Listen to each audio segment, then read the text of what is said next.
آیت نمبر 3 میں وہ اس فکرے کے بعد آیا ہے کہ میں ان کی عبادت نہیں کرتا جن کی عبادت تم کرتے ہو، اس لیے اس کا مطلب یہ ہے کہ اور نہ تم ان صفات کے معبود واحد کی عبادت کرنے والے ہو جس کی عبادت میں کرتا ہوں۔ اور آیت نمبر 5 میں وہ اس فکرے کے بعد آیا ہے کہ اور نہ میں ان کی عبادت کرنے والا ہوں جن کی عبادت تم نے کی ہے، اس لیے اس کے معنی یہ ہیں کہ اور نہ تم اس معبود واحد کی عبادت کرنے والے بنتے نظر آتے ہو جس کی میں عبادت کرتا ہوں، یا بالفاظ دیگر میرے لیے ممکن نہیں ہے کہ جن کو تم نے اور تمہارے اسلاف نے پوجا ہے اس کا پجاری بن جاؤں اور تم کو بہت سے معبودوں کی بندگی چھوڑ کر ایک معبود واحد کی عبادت اختیار کرنے سے جو چڑ ہے اس کی بنا پر تم سے یہ توقع نہیں ہے کہ اپنی اس غلط عبادت سے باز آ جاؤ گے اور اس کی عبادت کرنے والے بن جاؤ گے جس کی عبادت میں کرتا ہوں۔ آیت نمبر 6، تمہارے لیے تمہارا دین ہے اور میرے لیے میرا دین۔ اس کی تفسیر ہے یعنی میرا دین الگ ہے اور تمہارا دین الگ، میں تمہارے معبودوں کا پرستار نہیں اور تم میرے معبود کے پرستار نہیں، میں تمہارے معبودوں کی بندگی نہیں کر سکتا اور تم میرے معبود کی بندگی کے لیے تیار نہیں ہو، اس لیے میرا اور تمہارا راستہ کبھی ایک نہیں ہو سکتا۔ یہ کفار کو رواداری کا پیغام نہیں ہے بلکہ جب تک وہ کافر ہیں ان سے ہمیشہ کے لیے برات بزاری اور لا تعلقی کا اعلان ہے، اور اس سے مقصود ان کو اس امر سے قطعی اور آخری طور پر مایوس کر دینا ہے کہ دین کے معاملے میں اللہ کا رسول صلی اللہ علیہ وآلہ وسلم اور اس پر ایمان لانے والوں کا گروہ کبھی ان سے کوئی مصالحت کرے گا۔ یہی اعلان برات اور اظہار بیزاری اس صورت کے بعد نازل ہونے والی مکی صورتوں میں پے در پے کیا گیا ہے۔ چنانچہ سورہ یونس میں فرمایا اگر یہ تجھے جھٹاتے ہیں تو کہہ دے کہ میرا عمل میرے لیے اور تمہارا عمل تمہارے لیے، جو کچھ میں کرتا ہوں اس کی ذمہ داری سے تم بری ہو اور جو کچھ تم کر رہے ہو اس کی ذمہ داری سے میں بری ہوں۔ آیت نمبر 41۔ پھر آگے چل کر اسی صورت میں فرمایا اے نبی کہہ دو کہ لوگو اگر تم میرے دین کے متعلق ابھی تک کسی شبے میں ہو تو سن لو کہ اللہ کے سوا تم جن کی بندگی کرتے ہو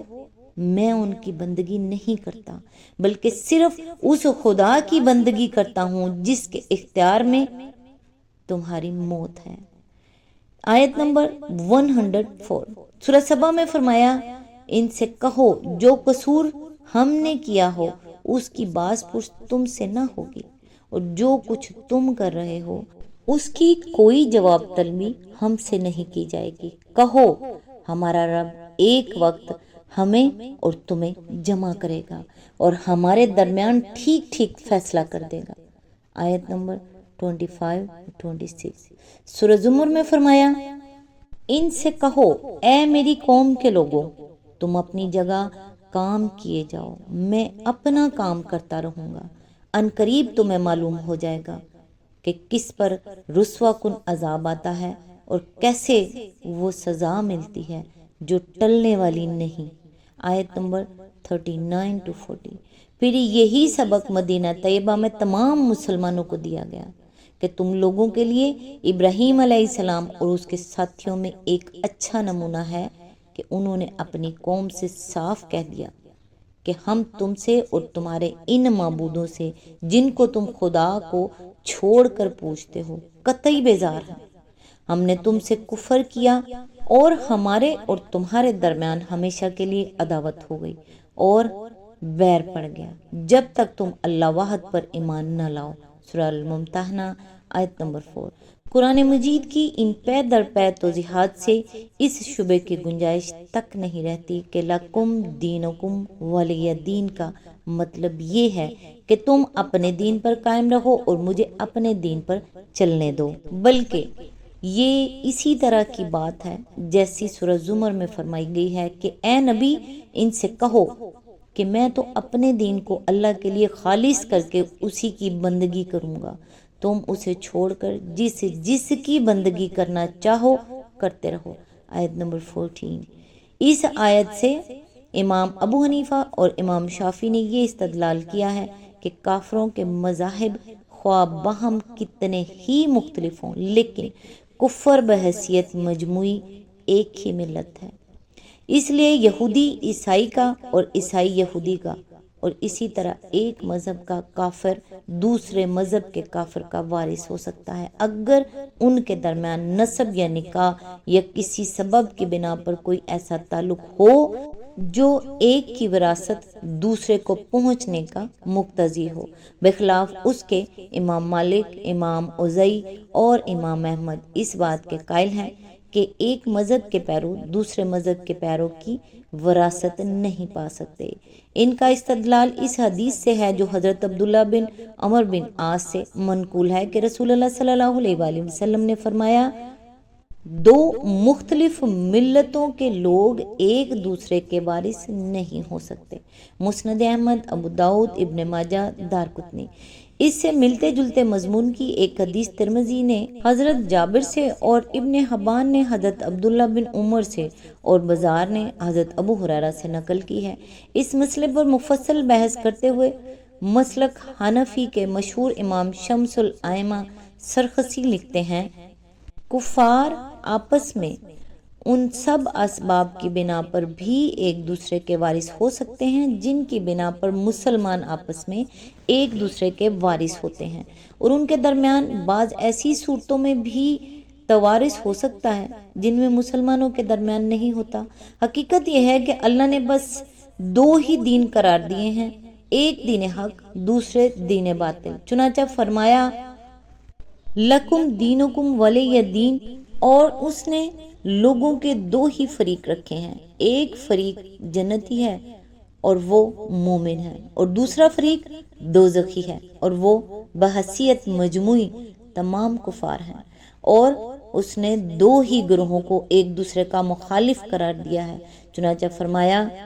خصمان اختصموا فی ربہم، یعنی یہ دو مد مقابل فریق ہیں جن کے درمیان اپنے رب کے معاملے میں جھگڑا ہے۔ سورہ الحج آیت نمبر 19۔ یعنی ایک فریق تمام کفار بحیثیت مجموعی ہیں اور ان کا جھگڑا اہل ایمان سے ہے۔ ہم یہ تسلیم نہیں کرتے کہ وہ اپنے اعتقاد کے مطابق باہم الگ الگ ملتیں ہیں، بلکہ مسلمانوں کے مقابلے میں وہ سب ایک ہی ملت ہیں، کیونکہ مسلمان محمد صلی اللہ علیہ وآلہ وسلم کی رسالت اور قرآن کا اقرار کرتے ہیں اور وہ ان کا انکار کرتے ہیں، اسی وجہ سے وہ کافر قرار پائے ہیں، اور مسلمانوں کے معاملے میں وہ سب ایک ملت ہیں۔ حدیث